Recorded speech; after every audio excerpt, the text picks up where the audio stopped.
እምነትም ተስፋ ስለምናደርገው ነገር የሚያስረግጥ የማናየውን ነገር የሚያስረዳ ነው። አቤል ከቃየል ይልቅ የሚበልጥን መሥዋዕት ለእግዚአብሔር በእምነት አቀረበ።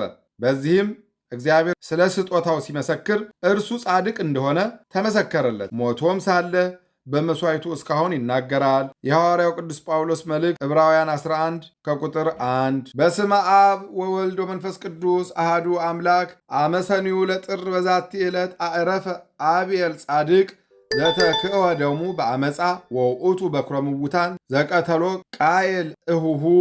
አንድ አምላክ በሆነ በአብ በወልድ በመንፈስ ቅዱስ ስም ጥር 2 በዚች ቀን ደሙ በግፍ የፈሰሰ ጻድቁ አቤል አረፈ። እርሱም ወንድሙ ቃየን የገደለው የሙታን በክር የሆነ ነው። ምክንያቱም አዳም የእግዚአብሔርን ትእዛዝ ተላልፎ እንዳይበላው የታዘዘውን ዕፅ በላ።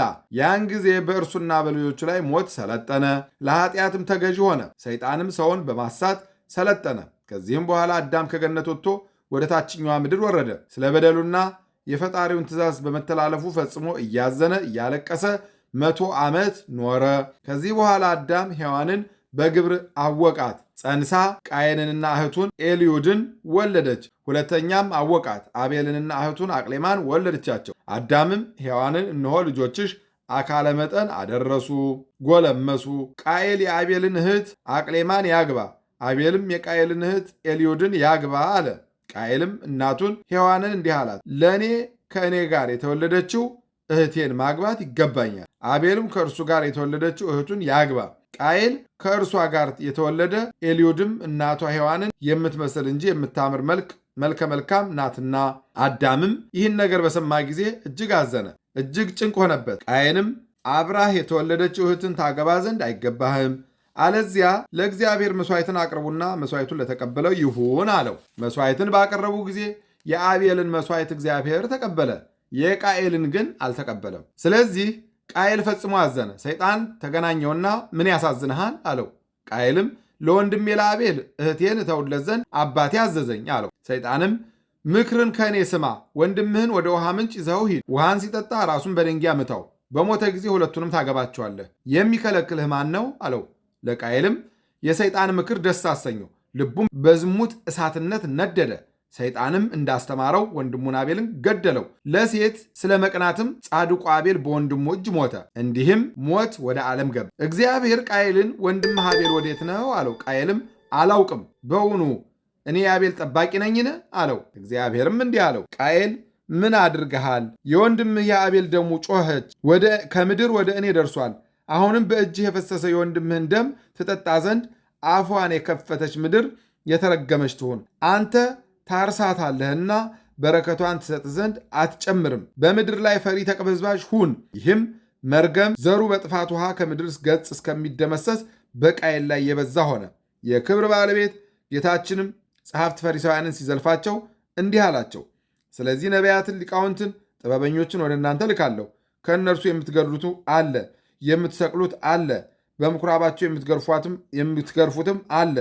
ከአንድ አገር ወደ አንድ አገር ታሳድዷቸዋላችሁ። ከጻድቁ ከአቤል ጀምሮ በቤተ መቅደስና በመሠዊያው መካከል እስከገደላችሁት እስከ በራኪው ልጅ እስከ ዘካርያስ ደም ድረስ በዓለም የፈሰሰው የጻድቃን ደም ሁሉ በእናንተ ላይ ይደርስ ዘንድ ጳውሎስም አለ።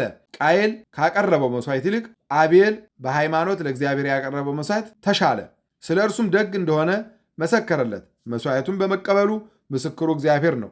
ደግ እንደሆነም ከሞተ በኋላ ተናገረ። ከዚህም በኋላ አዳም ልጁን ባጣው ጊዜ ወንድምህ አቤል ወዴት አለ ብሎ ቃየልን ጠየቀው። ቃየልም በቁጣ አላውቅም፣ እኔ የአቤል ጠባቂ ነኝን ብሎ መለሰ። አዳምም ልጁን ይፈልገው ዘንድ ወደ ዱር ሮጠ። በወንዝ ዳርም በድኑን አገኘና አንገቱን አቅፎ ማን ገደለህ አለው። ከበድኑም ወንድሜ ቃየል ገደለኝ የሚል ቃል ወጣ።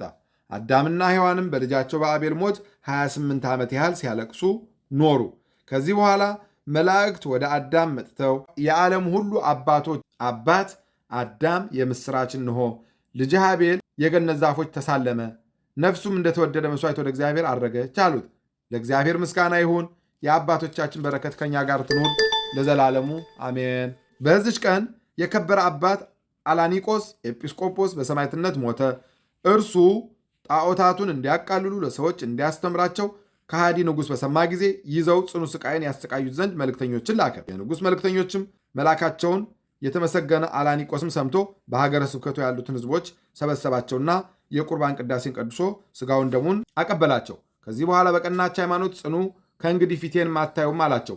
እነርሱም አለቀሱ፣ ሊያስተውትም አልቻላቸውም። ወጥቶ ራሱን ለንጉሥ መልእክተኞች አሳልፎ ሰጠ። እነርሱም ወስደው ለእንዴናው ሀገር መኮንን ሰጡት። እርሱም ወደ ሀገረ እንድኩ ወስዶ በዚያ ጽኑ ስቃይን አሰቃየው። ማሰቃየቱ በሰለቻቸው ጊዜ ትከሻውን በሰይፍ ይሰነጥቁ ዘንድ ራሱንም ይቆርጡ ዘንድ አዘዘ። መሞቱም አውቆ አማንያን ከሆኑ መርከበኞች አንዱን እንዲህ ብሎ አዘዘው፣ ወደ ወደቡ ስትደርሱ ሥጋዬን በኮረብታ ላይ አድርግ። እርሱም እንዳዘዘው አደረገ። ከዚያ በኋላ ምዕመናን ሰዎች መጥተው ሥጋውን ወስደው ገነዙት። የስደቱም ወራት እስኪያልፍ በእነርሱ ዘንድ አኖሩት። ቤተ ክርስቲያንም ሰርተው ሥጋውን በውስጧ አኖሩ።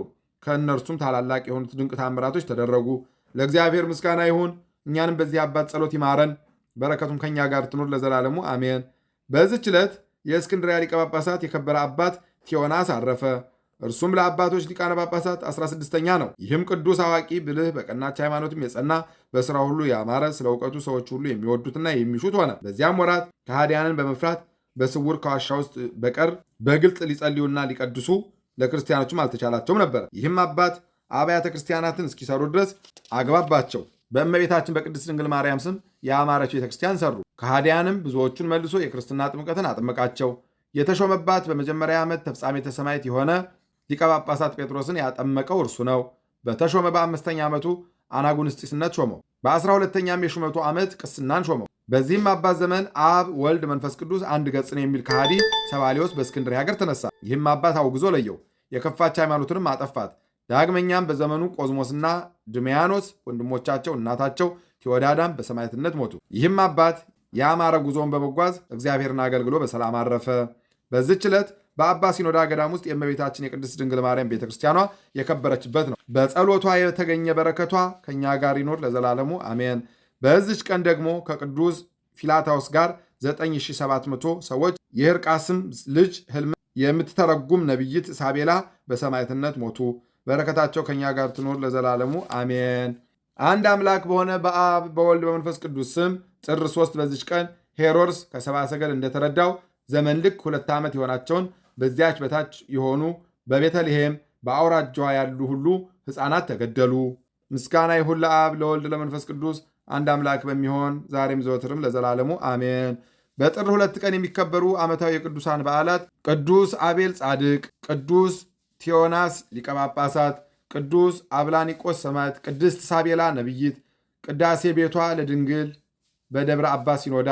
ወርሃዊ በዓላት ቅዱስ ታዲዮስ ሐዋርያ፣ ቅዱስ ኢዮብ ጻድቅ ተአጋሲ፣ ቅዱስ አባ ጳውሊ ገዳማዊ ታላቁ፣ ቅዱስ ዮሐንስ ነቢይ መጥምቀ መለኮት፣ ሊቁ አባ ሕርያቆስ፣ ቅዱስ ሳዊሮስ ዘአንጾኪያ። እምነትም ተስፋ ስለምናደርገው ነገር የሚያስረግጥ የማናየውን ነገር የሚያስረዳ ነው። አቤል ከቃየል ይልቅ የሚበልጥ መሥዋዕት ለእግዚአብሔር በእምነት አቀረበ።